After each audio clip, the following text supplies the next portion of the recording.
There is a particular kind of exhaustion that comes from a job you used to love. Not the exhaustion of hard work, or long hours, or difficult problems. That kind of tiredness has weight to it, but it also has dignity. You go home spent, and you know why. This is different. This is the exhaustion of spending 8 hours a day managing someone else's moods, second-guessing every email before you send it, replaying conversations looking for the moment you went wrong, and arriving home every evening not quite sure what happened, only sure that something did. If that is your workplace right now, this video is for you. Because what you are describing, that specific, grinding, disorienting fatigue, is not a sign that you are bad at your job. It is not a sign that you are too sensitive, or too easily affected, or not cut out for the pressure. It is a sign that you are working for a covert narcissist. And once you understand exactly what that means, everything about your experience is going to start making sense. The first thing to understand about a covert narcissistic boss is why the workplace suits them so perfectly. Organizations have hierarchy, and hierarchy gives a covert narcissist something they cannot manufacture in personal relationships alone: legitimate authority. A title, a reason to be in control, a structure that other people accept without question. In a personal relationship, control has to be engineered subtly. There are no formal rules that say one person must defer to another, but in a workplace there are. The covert narcissist in a management position does not need to construct dominance from nothing. It has been handed to them. And what they do with it, what makes them different from a difficult boss or a demanding manager, is use it not to lead the team, but to feed themselves.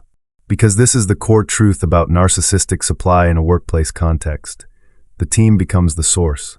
Your effort, your ideas, your loyalty, your anxiety, your need for approval, all of it becomes fuel. And the system around them makes it almost impossible to name what is happening, because from the outside, they look exactly like a boss doing their job. So let us go through the specific patterns, because covert narcissism at work has a signature, and once you learn to read it, you will see it clearly. The first pattern is public undermining wrapped in professionalism. This is the comment in a meeting that frames your contribution as naive or half-formed, or something the team has already considered and moved past. It is delivered calmly, even pleasantly, in a tone that sounds like feedback. But the effect on everyone in the room is the same. Your standing drops. And if you react, you are the one who seems thin-skinned. The second pattern is credit erasure. Your work lands well. A project succeeds. And when it is discussed with leadership, your name is absent. The covert narcissistic boss was not in the room when it happened, but somehow they are the one explaining it. The first time, you tell yourself it was an oversight. The second time, you wonder. By the third time, you know. But you still have no proof of anything. The third pattern is the moving goalpost. You complete the task exactly as briefed. And then the brief changes. Or the standard was not quite what they described. Or actually, they had been hoping for something slightly different. The effect is that you are always just short of good enough, never failing clearly enough to act on, but never succeeding clearly enough to feel secure. This is not accidental. The insecurity it produces keeps you working harder, seeking their approval, and focused entirely on them. The fourth pattern is selective warmth. There are days when the covert narcissist boss is generous, almost unrecognizably so. They praise your work. They include you. They treat you like someone they value. And you feel the relief of that so acutely that it resets everything. The difficult week recedes. You think, perhaps I was reading this wrong. Perhaps things are improving. They are not improving. The warmth is intermittent by design, whether consciously or not, because unpredictable reward keeps you more attached than consistent reward ever could. You are always chasing the version of them that appeared on that good day. The fifth pattern is isolation from allies. Over time, you notice that your relationships with other colleagues have become complicated.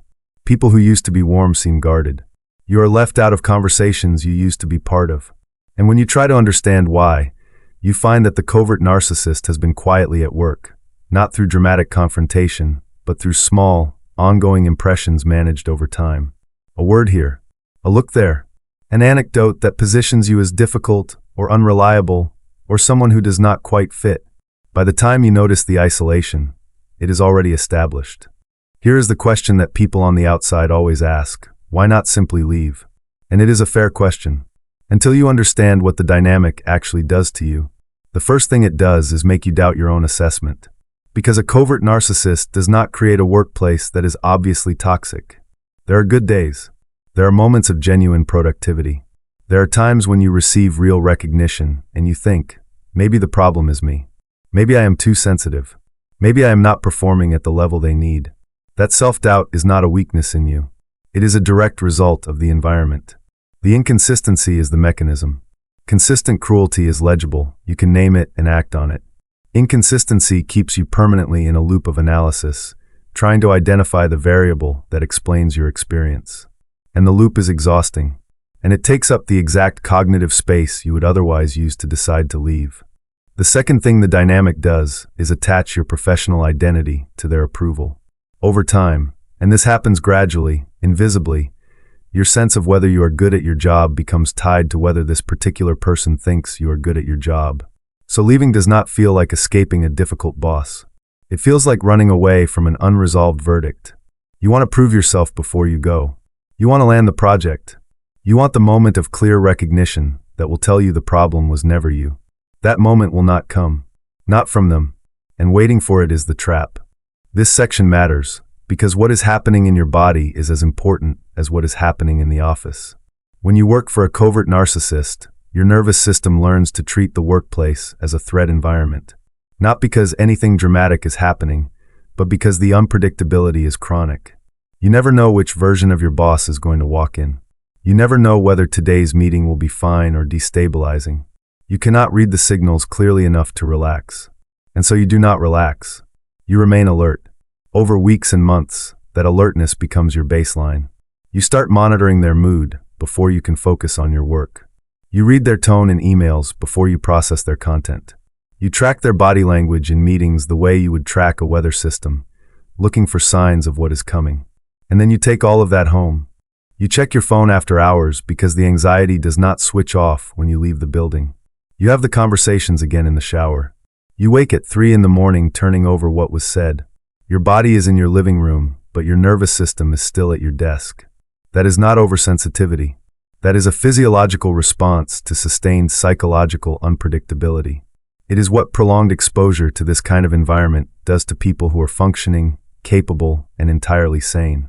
Naming that is important, because one of the most consistent effects of working for a covert narcissist is the quiet, corrosive belief that the problem is your resilience, that other people would handle this better.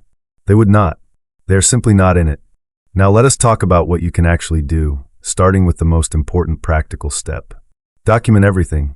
This is not about building a legal case, though it may eventually serve that purpose. It is about giving yourself an accurate external record of what is happening, because the dynamic you are in is specifically designed to make you distrust your own memory. When a covert narcissistic boss undermines you in a meeting, then tells you privately they were trying to help you, your memory of the meeting starts to compete with their version. When the goalposts move and they speak as though the original brief never existed, you begin to question what you actually heard. Documentation closes that gap. After every significant interaction, every meeting where something uncomfortable happened, every email that lands in a way that does not sit right, every conversation where the goalposts shifted, write it down. Date it. Keep it somewhere outside the work system. Note what was said, what changed, and how it differed from what was agreed or communicated before. You are not doing this to be litigious. You are doing it to stay anchored to your own reality. The record is an act of self-protection.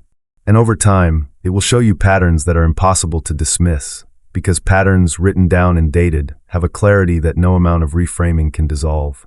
Beyond documentation, there is the question of how to operate day to day, because you may not be in a position to leave immediately, and surviving this environment requires specific skills.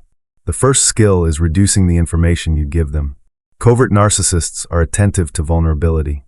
The more they know about what matters to you, what you want from your career, what you are anxious about, where you feel uncertain, the more precisely they can manage you. This does not mean becoming closed or cold. It means becoming more selective. Answer the question you were asked. Keep personal disclosures minimal. Do not share your ambitions, your insecurities, or your assessment of the team dynamics. You are not hiding, you are protecting. The second skill is written confirmation of agreements. After every conversation where a task, a deadline, or a standard is discussed, send a brief summary email. Not accusatory, simply professional. Something like, following our conversation today, my understanding is that the deliverable is X by Y to Z standard. Please let me know if I have missed anything. This is standard professional practice. It is also a quiet, calm way of ensuring that the version of the brief that exists in writing is the one you were given, not the one that will be described later if things shift. The third skill is building lateral relationships. Your covert narcissistic boss controls the vertical, the relationship between you and leadership. What they have less control over is the horizontal. Your colleagues, other departments, people in the organization who see your work directly and form their own impressions independently of what the boss communicates upward. Invest in those relationships. Not strategically, not as a counter move, but genuinely. Because the most effective thing you can do in an environment where one person is quietly managing perceptions of you is ensure that other people have their own direct, accurate experience of who you are and what you produce. At some point, you may consider speaking to HR or to someone senior in the organization. This is a legitimate path, and it requires clear-eyed preparation. The first thing to understand is that covert narcissists are typically very well managed upward. The person you are going to speak to has a different experience of your boss than you do. They see the charm, the competence, the easy professionalism. They have not been in the meetings you have been in.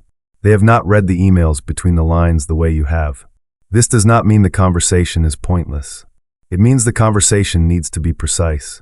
Do not go in with emotional testimony. Go in with the record. Specific dates. Specific changes to agreed standards. Specific instances of public undermining, credit erasure, or shifting briefs. The more concrete and unemotional the account, the more legible it becomes to someone who has no framework yet for what they are hearing. And go in knowing the outcome you are asking for. Not a general complaint, but a specific change. A different reporting line. A mediation process. A formal review of working practices. Specific and actionable requests are harder to dismiss than general expressions of difficulty. You may not get the outcome you need, but going through the process with documentation and clarity serves you either way, because it creates a formal record of the fact that you raised the concern, and it gives you information about whether this organization is a place where you can be protected. Whether you stay or whether you eventually leave, and many people do leave because some of these environments cannot be survived indefinitely. There is a recovery process that matters, and that takes longer than most people expect. The most common residue of working for a covert narcissist is a persistent uncertainty about your own professional judgment. You may find yourself in your next role, a genuinely healthy one, still flinching when feedback arrives, still reading emails twice looking for the hidden criticism, still hesitating before you offer an idea in a meeting, waiting for the moment it gets dismissed. The hypervigilance that the old environment trained into you does not automatically switch off when the environment changes. This is not weakness. This is learning. Your brain adapted to the conditions you were in. And it takes time and new evidence and consistent experience of a different kind of environment for it to begin adapting again. Give it that time. Be patient with the flinching. And notice, actively notice, when a manager responds to your idea with genuine interest, when feedback lands clean without a sting in the tail, when a meeting ends and you feel like a professional again rather than someone perpetually managing their own position in the room. Those moments are not small. They are the evidence your nervous system needs. And they accumulate, slowly at first, and then faster than you expect. If this video has described your workplace, or a workplace you have survived, take a moment with that recognition. What you went through is real. The confusion was real. The exhaustion was real. The self-doubt that crept in and made you wonder whether you were the problem, that was real too. And it was not the truth. You were not the problem. You were in a problem. And seeing that clearly, putting language around what happened, is the beginning of recovering not just your peace of mind, but your trust in your own perception. In the next video, we are going to go even deeper into the 5-stage healing path after narcissistic abuse more broadly, including the specific stages that most people do not expect and do not have language for until they are already inside them. If you have been in any of the dynamics we have covered on this channel, you will want that framework. Make sure you are subscribed so you do not miss it. And if this video gave you language for something you have been living through, share it. You may be the reason someone else finally understands what has been happening to them. Take care of yourself, and I will see you in the next one.